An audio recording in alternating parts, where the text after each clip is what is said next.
Hi friends, তো আমি মুনমুন আবারও চলে এলাম তোমাদের কাছে ছোট্ট একটা মিনি ব্লগের ভিডিও নিয়ে। এই ভিডিওটা ছিল বিকেলের ভিডিও। প্রাপ্তি কিন্তু ঘুম থেকে উঠে নিজেই একা একা খুব সুন্দর খেলাধুলা করে, ওকে নিয়ে আমার খুব একটা ঝামেলা হয় না। এমনিতেই খুবই লক্ষ্মী মেয়ে, কিন্তু খাওয়াতে প্রচুর প্রবলেম, সেটা ওর মুখ দেখলেই এক্ষুনি তোমরা বুঝতে পারবে। তো ঘুম থেকে উঠে আমি বানিয়ে নিয়েছিলাম আজকে ডিমের টোস্ট, আর ওর বাবার জামাগুলোকে পাট করছিল। কাজ করতে খুব ভালোবাসে, কিন্তু মুখের এক্সপ্রেশনটা খালি একবার দেখো, দেখলেই মনে হবে যে মানে একদম খেতে চায় না, মুখে নিয়ে সবসময় বসে থাকে। তো আমরা দুজনে সন্ধ্যাবেলায় হালকা টিফিন করে নিলাম, নিয়ে রাত্রের খাবারের জোগাড় করে নিয়েছি। আজকে ছিল এইটাই হচ্ছে ভিডিও, কি বানিয়েছি সেটাই তোমাদের সঙ্গে শেয়ার করব। দেখো এখানে অনেক রকম সবজি নিয়ে নিয়েছি, পালং শাক, গাজর, টমেটো, আর এখানে পেঁয়াজ।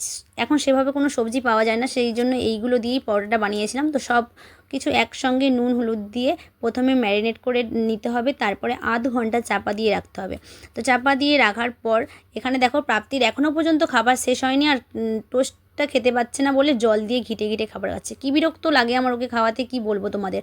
তো তারপরে দেখো এইটা একটু জল ঝরিয়ে নেওয়ার পর কিন্তু ওতেই আমি চিনি, আটা, ময়দা মিক্স করে নিলাম একসঙ্গে। তারপরে নিয়েছিলাম একটা ডিমটা দিলে না পরোটাটা খুব খাস্তা হয়, সেই জন্য ডিমটা আমি কিন্তু ইউটিউব দেখে বানিয়েছি ঠিকই, কিন্তু ডিমটা আমার মনের মতো করে দিয়েছি, যে আমার মনে হয়েছিল যে ডিমটা দিলে হয়তো ভালো হতেই পারে। তো সেই জন্য ওটাই এক্সট্রা কায়দা মেরেছি বলতে পারো। তো দেখো ময়দাটাকে এইভাবে মাখিয়ে নিয়ে একটু তেল ছড়িয়ে আবারও ভালো করে মাখিয়ে নিয়ে কিন্তু আধ ঘন্টা আবারও চাপা দিয়ে রেখে দিতে হবে। তারপরে সন্ধ্যা হয়ে যাওয়ার পর প্রাপ্তিকে নিয়ে পড়াতে বসেছিলাম, পড়াতে বসিয়ে কিন্তু এখানে আমি লেচিটা কেটে নিয়ে আর পরোটাটা বেলে নিচ্ছিলাম। আর এই সমস্ত রান্নার ভিডিও সত্যিই কিন্তু পোস্ট করা খুবই অসম্ভব ব্যাপার, একা একা একদমই ভিডিও করা যায় না।